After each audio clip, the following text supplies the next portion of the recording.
रामचंद्रम शरणं प्रपद्ये श्रीरामदूतं शरणं प्रपद्ये। सौ प्रथम आ भाण तीर्थमां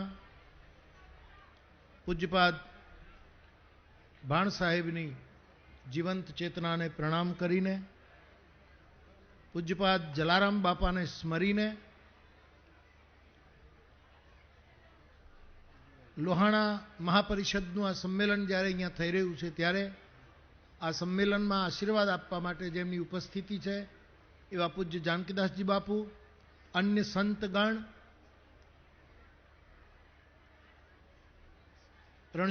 પૂજ્ય રણછોડદાસજી બાપુની રામ સાધનાને પોતાના જીવનમાં વણી અને રામકથા દ્વારા રઘુવંશમાં બધી જગ્યાએ ફેલાવતા પૂજનીય રમાબેન, આપણને સૌને સામે પોતાનો રાજીપો વ્યક્ત કરવા માટે અને પોતાની વાત આપણા સુધી પહોંચાડવા માટે આવેલા આપણા ગુજરાતના ગતિશીલ ગુજરાતના પ્રણેતા આદરણીય બેન આનંદીબેન, લોહાણા મહાપરિષદના સૌ પૂર્વ હોદ્દેદારો અને વર્તમાન પ્રમુખ શ્રી પરમ સ્નેહી પ્રવીણભાઈ, દેશ વિદેશમાંથી આવેલા સૌ વડીલો, આપ સૌ ભાઈ બહેનો, બરાબર. બાપ, વિશેષ કંઈ નહીં કહેતા, મારે એટલું જ કહેવું છે કે આપ રઘુવંશી કહેવાનો જે સાત્વિક ગૌરવ અનુભવો છો, એનું તમારામાં જે ઉત્સાહ છે એ ઉત્સાહને નમન કરું. કોઈ સલાહ આપવા નથી આવ્યો, કોઈ ઉપદેશ આપવા નથી આવ્યો, પણ રામાયણમાં બે ચાર વાતો લખી છે એ તમારા કાન સુધી નાખવા આવ્યો છું.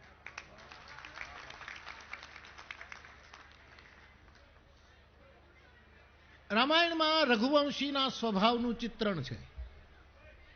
હું કાલિદાસના રઘુવંશમાં નહીં જાઉં, ત્યાં પણ છે, પણ જે ગ્રંથ લઈને હું દુનિયામાં ફરું છું એ રામચરિતમાનસમાં રઘુવંશીના અમુક લક્ષણો છે એ આપનામાં હોય જ. મને બેનનું વાક્ય બહુ ગમ્યું બેન, કે આપે એમ કહ્યું કે આપણા બધામાં, અમારામાં લેવવા, કડવા, લોહાણા, આ બધા જ જે એમાં રામનું લોહી ઉતર્યું છે,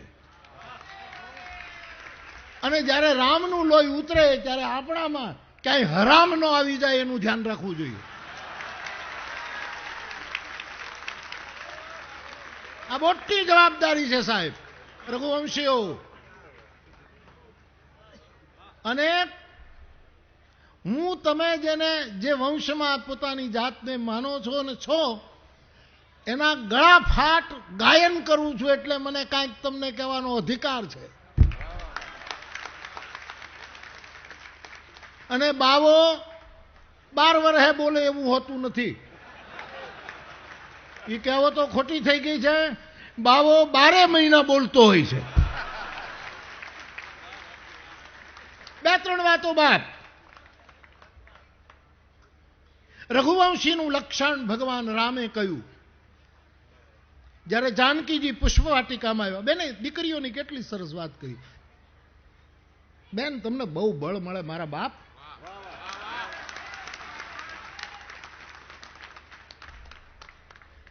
અને આ પ્રવીણભાઈ બોલતો હતો એટલે બધા સાંભળ્યું છે, ન સાંભળ્યું તમે નહોતું સાંભળ્યું, પણ એ બોલતો હતો. પ્રવીણભાઈ, તમે સારું બોલો છો. આ મેં પહેલી વાર મુદ્દા વગેરે તમે આટલું ફફડાવી નાખ્યું. ગજબ ભાઈ સાહેબ. મિત્ર, મને એમ કે આ કાગળ બાગળ રાખશે આ માણસ, પણ એ તો સરસ બોલે ભાઈ. પ્રમુખ આવો જોવો જોઈએ.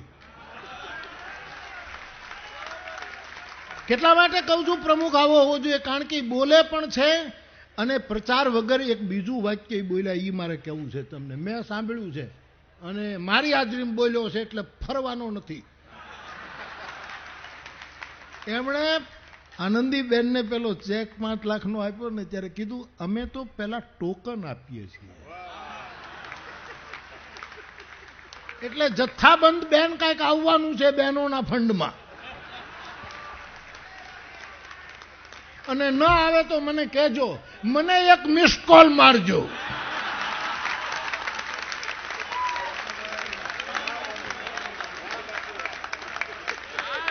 કારણ કે રઘુકુલ રીતિ સદા ચલી આઈ, પ્રાણ જાગુ વરુક બચન ન જાય. તો બાપ પુષ્પ વાટિકામાં માં જાનકી કિશોરીજીના રૂપમાં ગૌરી પૂજા કરવા આવ્યા. અને એ વખતે ભગવાન રામ જાનકીજીના પગના નુપુર, હાથના કંગન અને કટીભાગના કંદોરાનો અવાજ સાંભળી અને ભગવાન રામ લક્ષ્મણને કહે છે કે આ કોણ આવે છે? વિશ્વ મનરૂપી વિશ્વ ઉપર કબજા કરવા માટે કામદેવનું તો આગમન નથી થયું, પણ સીતાને જોયા પછી રામ લક્ષ્મણને કહે છે કે તું મનમાં કોઈ બીજો ભાવ નહીં લાવતો બાપ, આપણે રઘુવંશી છીએ અને રઘુવંશીન કર સહજ સ્વભાવું, મન કુપંથ પગ ધરે ન કાવું. રઘુવંશીઓનું પહેલું લક્ષણ છે કે આપણું મન કોઈ દિવસ ખોટે રસ્તે ન જાય. પ્રવીણભાઈની પરંપરામાં એના વડવાઓમાં રામચરિત માનસ ઉતર્યું છે. આ તલક્ષી બાપો માં હજી બેઠા છે, આ બધા એ રામચરિત માનસના એને ત્યાં અખંડ રામાયણના પાઠો થાય છે. અને એ રામચરિત માનસની આ ચોપાઈ રઘુવંશીના એક લક્ષણને વ્યક્ત કરે છે કે રઘુવંશી એ જેનું મન કોઈ દિવસ ખરાબ માર્ગે ન જાય. મારે ને તમારે એ રામની કૃપાથી વધારે ને વધારે ચરિતાર્થ કરવાનું છે. બીજું, રઘુવંશીનું લક્ષણ રામચરિત માનસે બતાવ્યું કે રઘુવંશીને ઘરે દશરથજીને ત્યાં વિશ્વામિત્ર આવ્યા અને દશરથજીએ કહ્યું કે હું તમારી શું સેવા કરું? માંગહુ ભૂમિ ધૈન ધન કોષા, જે માંગો તે આપું. કારણ કે અમારા રઘુવંશીનો સ્વભાવ છે, અમારે આંગણે આવે એને કોઈ દિવસ અમે ના શબ્દ ઉચ્ચારતા નથી. અમે ના પાડીએ, જે આપી શકીએ અમારી ક્ષમતા પ્રમાણે, પણ અમે કાંઈ નહીં કહીએ એવું તો રઘુવંશી બોલે જ નહીં. અને તમે તમારા સમાજ માટે કરો, ખૂબ કરો, ભગવાન તમને ખૂબ સમજ અને સંપત્તિ આપે, પણ તમારા સમાજ માટે બધું તમે આ અંબાજીમાં હોસ્પિટલનું કર્યું, આ બધા સમાજ માટે કર્યું, બીજા માટે કર્યું, પણ જ્યારે ભગવાન તમને ખૂબ ઢગલો કરી દે ને પછી રઘુવંશની બોર્ડરને ઓળંગી અને રામ કેવટો સુધી ગયો છે, રામ શબરીઓ સુધી ગયો છે, રામ અહલ્યાઓ સુધી ગયો છે, રામ રીછવાંદરા સુધી. અમારા રઘુવંશીઓ ઈ માર્ગે પછી આગળ. પહેલા તમે કરી લ્યો બધું.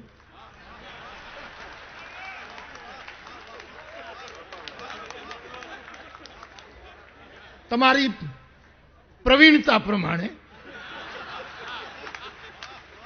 પણ મારા બાપ આમાંથી અને મને ખાતરી છે રઘુવંશી ન કરે તો કોણ કરે? જેને ઓરડે, જેને ઘરે ના શબ્દ નથી આવતો. અને બધા જ રઘુવંશીઓ, હું કઈ શપથ લેવડાવવા નથી આવ્યો, હાથ ઊંચા કરાવવા નથી આવ્યો, પણ આજથી નક્કી કરજો કે હું ભલે સાવ રાહ કહું, પણ મારે ઘરે આવે એને હું ના તો નહીં જ કહું. ખભા ઉપર હાથ મૂકીને એમ કહીશ કે હું તને, તું કદાચ 100 રૂપિયા માંગે તું ના આપીશું, પણ રૂપિયો તો આપીશ જ. અને કાંઈ તમે ઓછું આપો એવા નથી, તમે ઘણું આપી શકો એવા છે. પહેલું લક્ષણ, મન ખરાબ રસ્તે ન જાય. બીજું લક્ષણ, કોઈને ના ન કહેવાય. ત્રીજું લક્ષણ, કાલ હું ડરહીન રણ રઘુવંશી. માનસકાર કહે રઘુવંશી એ છે કે કાળ સામે આવે તોય બીવે નહીં.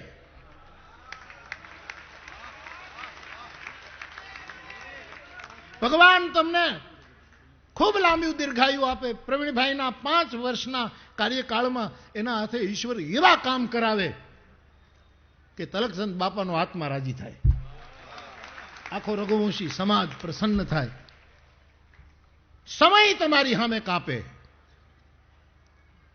રણની સામે રણમાં કાળ આવે તો પાછો ન, અને રણમાં કોઈ દિવસ પીઠ ન દેખાડે એવું લક્ષણ રઘુવંશીએ બતાવ્યું.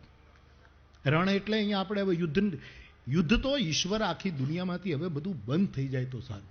આ યુદ્ધ જ શબ્દની, યુદ્ધની હવે વિશ્વને જરૂર નથી, હવે વિશ્વને બુદ્ધની જરૂર છે. પણ જ્યારે જગતમાં આવી બધી પરિસ્થિતિ છે, ત્યારે આવું બધું થતું રહે છે, એવા સમયમાં રણનો અર્થ એ છે કે જીવનમાં જ્યાં જ્યાં સંઘર્ષો આવે, જ્યાં જ્યાં મુશ્કેલીઓ આવે, ત્યારે રઘુવંશી એ છે કે જે પાછા પગલાં ન ભરે, એ ગમે તેમ કરીને આગળ વધતો જાય, આગળ વધતો જાય. આવા રઘુવંશીના ઘણા લક્ષણો છે. અત્યારે મારે બધા કહી દેવા નથી. હજી મારી પાસે 7 દિવસ છે. હું તમને તોડી નાખવાનો છું. તોડી નાખવાનો એટલે તમારા તરફ લાગણી છે. એટલે તમે જેને રામના સંતાનો ગણો છો એ રામને ગળા ફાડીને ગાવ છું. એટલે હું આ મોકો કેમ ચૂકું? મારો પ્રહાર પ્રાસાદિક પ્રહાર છે કે જેમાંથી અનેક વસ્તુ. તો મારા બાપ હું રાજી થાઉં છું કે આટલું મેં ભાઈ એક વસ્તુ પ્રવીણભાઈ હું જરૂર કહું બાપા કે ભાઈ કોઈ જ્ઞાતિના સંમેલનોમાં મારે જવું તો પડે, કારણ કે હવે અમે પબ્લિક પ્રોપર્ટી છીએ. અને આમાં શું થાય, અમને આમંત્રણ આપે ને એ આમંત્રણ આપે એટલા કાલાવાલા કરે. તમારે બાપુ આવવું જ પડશે, તમારે આવવું જ પડશે, તમારા વગર થશે જ નહીં. ગમે તેમ કરીને હું ગોઠવણ કરીને આમ દોડી દોડીને જાઉં અને એ જ ન હોય. એટલે શું, અમારે તો રઘુકુળના ગાયન કરવું એટલે રઘુકુળ રીતિ વચન પાળવું પડે. એને તો કાંઈ રઘુકુળની હારે લેવા દેવા નહીં. પણ બાપ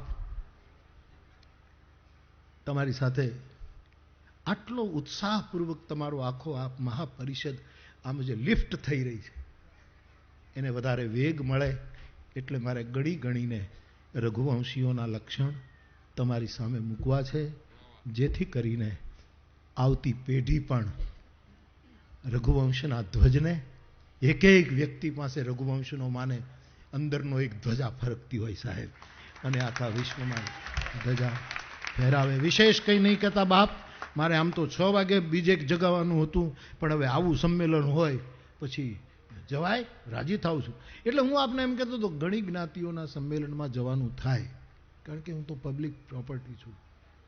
પણ આટલી વિશાળ સંખ્યામાં કોઈ એક સમાજનું હોય એવું મેં જોયું નથી. પછી ઉભા તાળીઓ પછી પાડજો, પેલા સાંભળી તો લ્યો. કદાચ આમાં કથાય કારણ હોય, થોડોક હિસ્સો મારો નહીં હોય ભાઈ સાહેબ આ ટોળું ભેગું કરવામાં. પણ આટલા લોકો રઘુવંશની આ મહાપરિષદની ઉર્ધ્વ ગતિને જોવા માટે, એને આશીર્વાદ આપવા માટે, એમાં હરખ વ્યક્ત કરવા માટે આવે. હું તમારું સ્વાગત કરું છું બાપ. રાજીપો.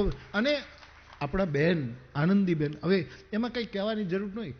આ ક્ષેત્રમાં રહેલે આપણી આ બેન એ કેટલા વ્યસ્ત હશે એ આપણને ખબર ન હોય, છતાંય આટલો સમય કાઢીને એમણે એમ કહ્યું કે આશીર્વાદ આપવા નથી આવી, આશીર્વાદ લેવા આવી છે. પણ એટલું કરજો બેન, ભલે તમે આશીર્વાદ લેવા આવ્યા પણ બેન છો, આને રાખડી બાંધતા જજો, આ ફરે નહીં.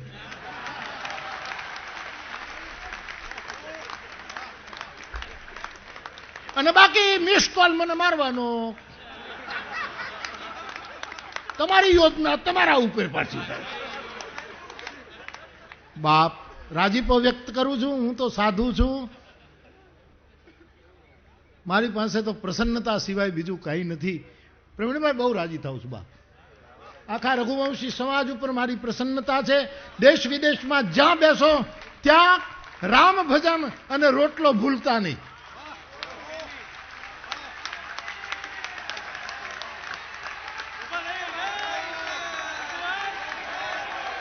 જાઓ બસ.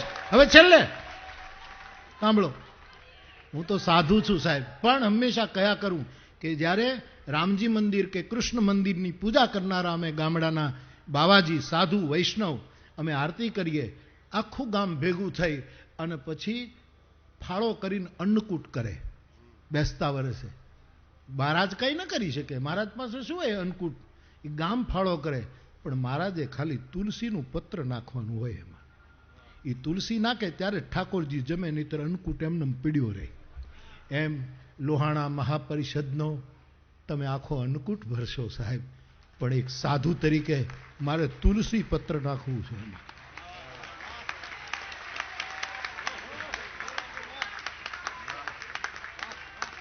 તુલસી પત્ર નાનું જોયો, એ નાળિયેરના પાન જેવું ન હોય. ક્યાંય ભાડે છે તુલસી પત્ર નાળિયેરીના પાન જેવા હોય, એટલે બીજો બહુ મોટો આંકડાની અપેક્ષા નહીં રાખતા. પણ સાધુ છું અને જ્યારે સમાજની પ્રસન્નતા જોઉં, આવા બધા દાતાઓ બેઠા છે, બેન આટલી પ્રસન્નતા વ્યક્ત કરે છે, એવા સમયે મને એમ થાય કે તલગાજરડાનું એક તુલસી પત્ર હું તમારા અન્નકૂટમાં નાખતો જાઉં. કારણ કે આપણે હું એક વાર્તા કયા કરું છું, તમને બધાને ખબર છે, પણ પાછી કહું. આમાં પરદેશથી બધા બહુ આવ્યા છે ને, નવા ઘણા છે. એટલે એક ગામ એવું હતું ને સાહેબ, કે એ નળકાંઠાનું જ ગામ હોવું જોઈએ. એ તો હવે એમાં છે ને, એક ગામનો આગેવાન હતો ને, એની પાસે 17 ઊંટ હતા, બોતડા 17 ઊંટ. પછી છેલ્લી અવસ્થા હતી એટલે એના 3 દીકરાને બોલાવ્યા ને ગામનું મુખિયાઓને બધાને બોલાવ્યા કે હું મરું અને પછી બધી ક્રિયાકર્મ પૂરું થાય પછી મારા 3 દીકરાઓને આ ઊંટ વેચી દેજો, હું કહું એમ વેચજો. એટલે આખું ગામ ભેગું થયું. પેલું લખ્યું કે મારો નાનો દીકરો છે એને 17 ઊંટમાંથી અડધા ઊંટ આપજો, કારણ કે નાનાને વધારે મળવું જોઈએ એવી રઘુકુળની પરંપરા છે. આ રઘુવંશની પરંપરા, એ લક્ષણ એ પણ છે. તો અડધા ઊંટ 17માંથી મારા નાના દીકરાને આપજો, 3જા ભાગના ઊંટ મારા વચલા દીકરાને આપજો, અને 9મા ભાગના ઊંટ મારા મોટા દીકરાને આપજો. બાપાએ આ લખાવ્યું. બીજે દિવસે બાપો ગુજરી ગયો. 12-13 જે કંઈ દિવસોમાં ક્રિયાકર્મ થયું બધું થઈ ગયું. ગામ ભેગું થયું. છોકરાએ કીધું કે મારા બાપાની અંતિમ ઈચ્છા હતી, હવે પૂરી કરો, 17 ઊંટ અમને વેચી આપો. પંચાયત બેઠી અને કાગળ કાઢ્યો કે 17 ઊંટ નાનાને અડધા આપવાના, વચલાને 3જા ભાગના, મોટાને 9મા ભાગના. એ જ્યારે કાગળ લીધો ત્યારે ખબર પડી કે 17નું અડધું થાય જ નહીં. જોકે અત્યારે તો જે કરવું એ થઈ જાય. 17નું અડધું ન થાય, 17નો 3જો ભાગ ન થાય, 17નો 9મો ભાગ પણ ન થાય. આખું ગામ ગોટે ચડ્યું કે આ ભાભો મર્યો ને મારતો ગયો. આવી કલમ ક્યાં નાખી? આપણને તો હુજું જ નહીં. એ વખતે 1 મહિનો રોજ ગામ ભેગું થાય ને કાંઈ ઓલા બોતડા એ બિચારા આમ ડોકા ઊંચા કરી અમારો નિર્ણય કરો, કાંઈક નિર્ણય કરો, અમને અમારું કાંઈક વહેંચણી કરી નાખો. એમ બિચારા એના ગામના હવની સામું જોઈને ઊંટ ઊભા હોય. એમાં એક અયોધ્યાનો સાધુ આવ્યો. એ રણ વિસ્તારમાં આટા મારતો હતો. એ પણ ઊંટનો જ ઉપયોગ કરતો હતો અને ઊંટ ઉપર બેસીને ગામના રામજી મંદિરે આવીને બેઠો. એમાં એક ભાઈ દૂધનો લોટો લઈને ગયો, ખેડૂત, કે બાપુ આપ આવ્યા, બહુ સારું થયું. અમારા ગામમાં એક બહુ મોટી મુશ્કેલી આવી. એક બાપો મર્યો, મારતો ગયો, 17 ઊંટ, અડધા આને, 3જા ભાગના આને, 9. આ કાંઈ ગણિતમાં બેઠતું નથી અને અમે કાંઈ નિર્ણય કરી શકતા નથી. અને 3 છોકરાઓ કહે કે બાપાની જે અંતિમ ઈચ્છા હતી એમ જ કરો. હવે અડધા કરવામાં 8 આપીને એકને વચ્ચેથી કપાય તો નહીં ઊંટને કરવું. ત્યારે મહાત્માએ કીધું કે એ તો બહુ સહેલું છે, તો બાપુ તો આ દૂધ પી લ્યો અને પછી સમાધાન કરો. મહાત્માએ કીધું પહેલાં સમાધાન આપું પછી દૂધ પીવું. સાધુ છે ને એ પહેલાં સમાધાન આપે ને પછી દૂધ પીવે. અને જે પહેલાં દૂધ પી ગયા છે ને એને સમસ્યાઓ વધારી છે, સમાધાનો આપ્યા. આ સાધુ છે એટલે કીધું દૂધ પછી પીશું.